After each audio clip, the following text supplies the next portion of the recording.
Il y a une phrase que j'ai entendue mardi dans le groupe biblique. La foi, cela veut dire être inventif, oser, avoir de l'audace, quitte à bousculer certaines mentalités ou défaire certains toits, certaines certitudes, malgré le qu'en dira-t-on. Dans cette histoire-là, ils sont quatre hommes, convaincus, déterminés. Ils ne reculent devant aucun obstacle. Pour enlever le toit d'ailleurs d'une maison qui ne leur appartient pas, qui commence en fait à grimper dessus, et en plus ils sont coordonnés pour le faire descendre, le grabat, leur ami, pour le faire venir à Jésus. Imaginez la coordination déjà qu'il faut avoir aussi, mais même aussi la folie. On peut parler de sagesse, d'inventivité, mais il y a aussi de la folie dans cette idée-là. Pourquoi ont-ils agi ainsi ?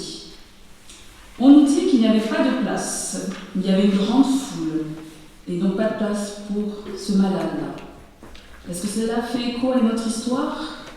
La naissance du Christ, là où il n'y a pas de place, eh bien on trouve toujours une petite place. On trouve un moyen, en tout cas, de donner naissance. Et là, ici, dans cette histoire-là, on bouche l'entrée. On a beau être une foule, Jésus en plus est de retour à la maison, dit-on. L'enfant prodige, celui qui vient du quartier, qui est de retour et que tout le monde va aller voir, va aller peut-être écouter. Beaucoup de barrages à l'entrée et finalement, c'est porté par des amis que le miracle se produit. À l'époque, par son handicap, notre paralytique est exclu du culte et de la société.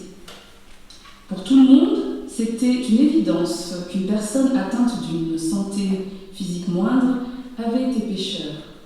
Ou du moins, si c'est pas lui, c'était forcément ses parents qui avaient dû commettre quelque chose et qui faisait que maintenant, il en payait de sa santé. C'était comme ça. Et pourtant là, on vous dit que malgré cela, il y a 4 hommes, peut-être 4 amis sûrement, qui pour eux, la santé compte. Pour eux, la santé de leur ami n'est pas la preuve d'un quelconque péché. 4 personnes pour lesquelles il n'est pas au banc de la société. 4 hommes qui se moquent des règles établies et qui osent franchir le tabou social. Ils vont jusqu'à enlever le toit et descendre le paralytique par des cordes pour qu'il puisse atteindre, pour qu'il puisse avoir accès et entendre lui également Jésus, comme les autres. Ils agissent pour leur ami par amour, peut-être par dévotion, par conviction. Ils font ça pour que leur ami puisse également aussi atteindre cet homme-là. Sagesse, folie, en tout cas, à travers ce texte-là, on voit que ces 4 sont l'image d'une communauté, celle qui croit que Jésus peut tout. Et d'ailleurs, on vous dit que Jésus, en voyant leur foi, en est tellement touché qu'il guérit leurs compagnons. Quel encouragement pour nous ce matin. Parfois, peut-être que nous aussi, nous avons besoin d'être portés par les autres, par la foi des autres. Alors il y a le chant, la prière des autres qui nous portent, mais aussi peut-être nos réseaux d'amis, pour pouvoir justement avoir des chaînes de prière, des chaînes d'encouragement. L'histoire du paralytique n'est pas qu'un récit du miracle, mais c'est aussi le récit d'une opposition naissante entre Jésus et les scribes. Une opposition qui ira crescendo jusqu'à la mort de Jésus sur la croix. Mais là, nous sommes au début de l'évangile de Marc, et le souci de Marc est d'établir l'identité de Jésus. Et là-dedans, dans cette histoire, nous voyons que Jésus est le libérateur. Il a autorité non pas pour imposer une doctrine ou une ligne de conduite, mais pour libérer les humains des puissances qui corrompent et détruisent l'œuvre de Dieu. Il a autorité pour guérir intérieurement et extérieurement. Il remet les humains debout, les fait réintégrer l'espace religieux et la communauté sociale. Il rend présent le règne de Dieu par sa parole libératrice. Et les scribes n'aiment pas cela. La religion et la morale, finalement, ce sont leurs fiefs. Celui qui accomplit ces ces actes-là s'opposent à la liberté de Dieu. Ça ébranle leur certitude. Les scribes croient détenir Dieu, croient le connaître. Dieu, il est comme ça, il ne peut pas être autrement. Et voilà que Jésus, lui, change la donne, renverse totalement leur code, leur perception, comme une manière de nous dire qu'on peut détenir une partie de Dieu. Mais attention à nous de penser que nous le détenons pleinement. Parce que Dieu déborde nos limites, notre imagination. Il est Dieu. Il agit là où il veut, auprès de qui il veut. Il libère là où il veut. Son œuvre est immense et son œuvre n'a pas de limite. Là où l'humain est limité, lui ne l'est pas. Et c'est ce que cette histoire nous rappelle encore aujourd'hui. Oui, il y a une foule qui est là, qui entend. Et pourtant, parmi cette foule qui entend, il y a ceux qui se disent à l'intérieur, non, non, il blasphème, il ne connaît pas Dieu, il fait n'importe quoi celui-là. Et pourtant, Jésus, lui, ne s'arrête pas justement à ces critiques-là. Il va même entendre dans son esprit ce que ces personnes disent. Il leur demande qu'est-ce qu'il est facile de dire à un malade qui est paralysé, lève-toi, ou bien tes péchés sont pardonnés. Jésus est le libérateur, il est le sauveur.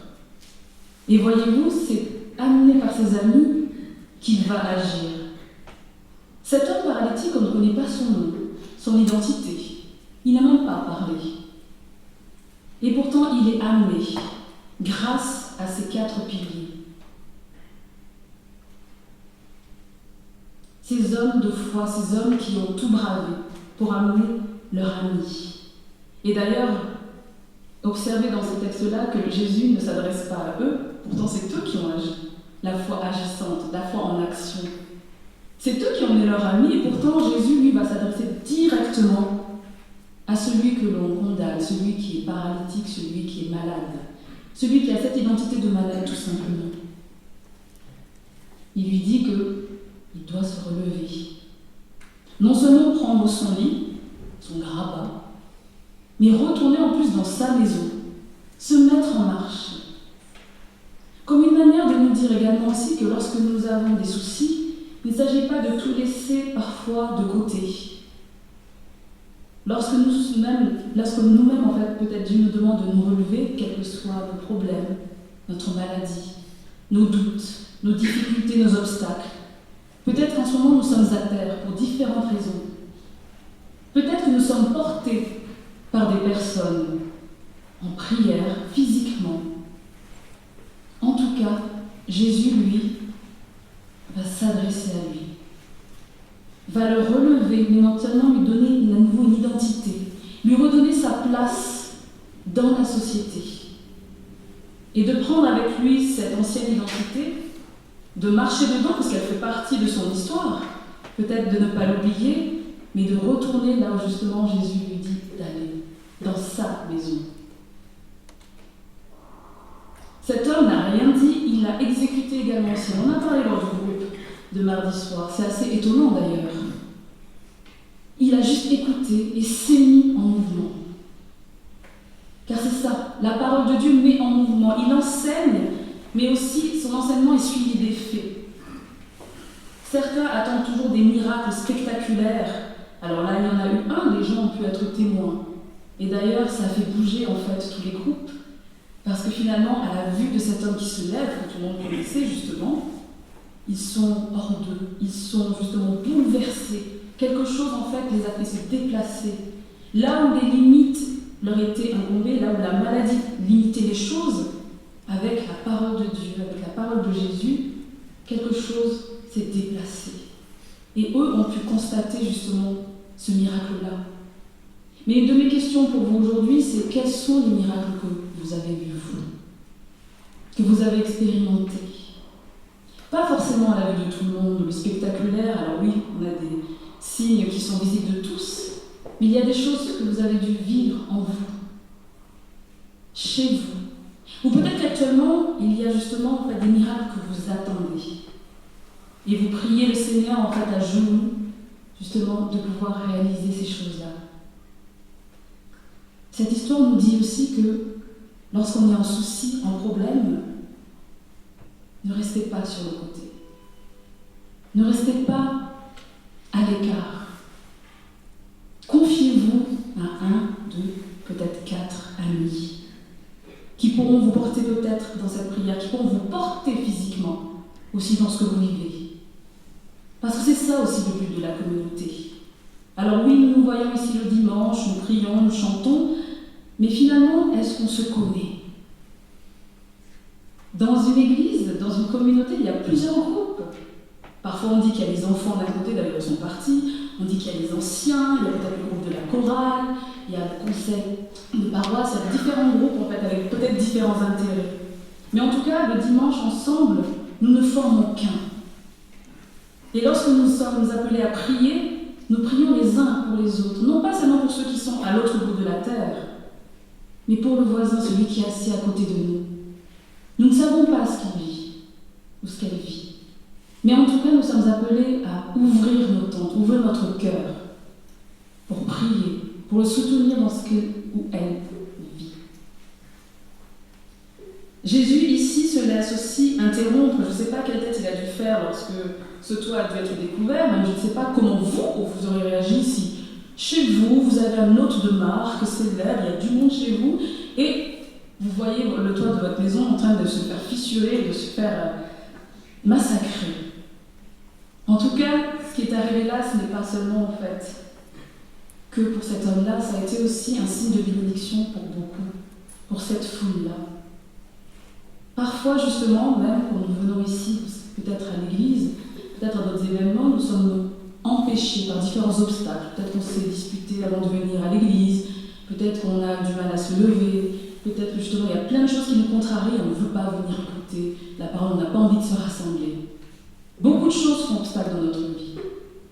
Et en même temps, parfois, on est obligé de faire face à ces obstacles-là, à se battre pour quand même venir écouter, pour voir ce que Dieu aussi a à nous dire et là où il nous donne rendez-vous. Ce matin, nous avons répondu présent à l'appel et nous sommes aussi en communion de prière avec celles et ceux qui ne peuvent pas venir, qui sont empêchés, auxquels nous pensons. Il y a foule aujourd'hui. On ne répète plus, c'est vrai, on pourrait être moi aussi également, mais nous sommes là en fait pour écouter la parole. Et cette histoire-là, justement, du paralytique, nous dit que peut-être que nous aussi nous sommes paralysés intérieurement, peut-être par beaucoup de choses, mais que nous avons des frères et sœurs en Christ qui sont là pour nous porter, pour un peu qu'ils soient un petit peu informés. Alors évidemment, la confiance fait partie de cette histoire-là. La confiance de ces hommes entre eux, parce qu'on l'avait dit aussi mardi, c'est le fait de se dire, c'est fou comme à plusieurs aussi on peut se motiver pour quelque chose. Peut-être qu'il y en a un qui avait eu l'idée de se dire, allez, on y va. Non, j'ai pas envie, peut-être que les autres vont penser que... Puis un deuxième qui se met en marche, puis en fait en groupe, c'est plus facile parfois de porter quelque chose, un projet ou une idée. D'y aller ensemble, de tenter, quitte à se ramasser, mais au moins c'est fait. On aura essayé. On se sera mis en mouvement. Et c'est ce que nous faisons aussi en communauté, c'est quand même plus sympa quand il y a du monde, justement. On est content de se revoir. Mais on est content aussi de savoir qu'il y a d'autres qui croient les mêmes choses que moi, qui ont en tout cas cette même conviction et qui portent une idée. Le paralytique, c'était peut-être nous, peut-être que nous faisons partie d'un des porteurs, mais en tout cas, la communauté, c'est ça aussi, elle porte des projets. Elle porte un message, elle porte en fait plusieurs choses et elle porte aussi des hommes et des femmes. Elle est là au service. Nous sommes tous au service. Ne vous dites pas qu'il n'y a que les pasteurs ou le conseil de paroisse. Nous sommes au service les uns des autres. Soyons attentifs à ça. En tout cas, que cette parole puisse nous relever aujourd'hui. Ne pas se dire que ça arrive toujours qu'aux autres. Que les miracles c'était avant, que c'est daté, car c'est faux. Le Seigneur est encore agissant aujourd'hui, il est présent, il est lumière, il est la vérité. Là où les hommes, les humains sont limités, lui ne l'est pas. Oui, il y a encore de l'obscurité dans ce monde, oui, il y a des choses qui sont intenables et insoutenables, mais Dieu agit encore aujourd'hui. Et c'est ça que nous portons aussi comme message. Au milieu de l'obscurité, La lumière, elle se fait toujours jaillir, elle est toujours là, elle est présente. Et quand plusieurs lumières sont allumées, vous vous en souvenez lors du culte de lumière, lorsqu'on rassemble toutes les lumières, en fait, il y a une lumière encore plus formidable qui apparaît, car nous brillons tous ensemble. Et c'est ça aussi, la communauté. Porter celles et celles qui en ont besoin, porter ensemble aussi pour s'encourager et avoir confiance. Confiance que la parole est toujours présente, qu'elle nous parle, qu'elle nous nourrit, qu'elle nous libère et qu'elle nous guérit. Amen.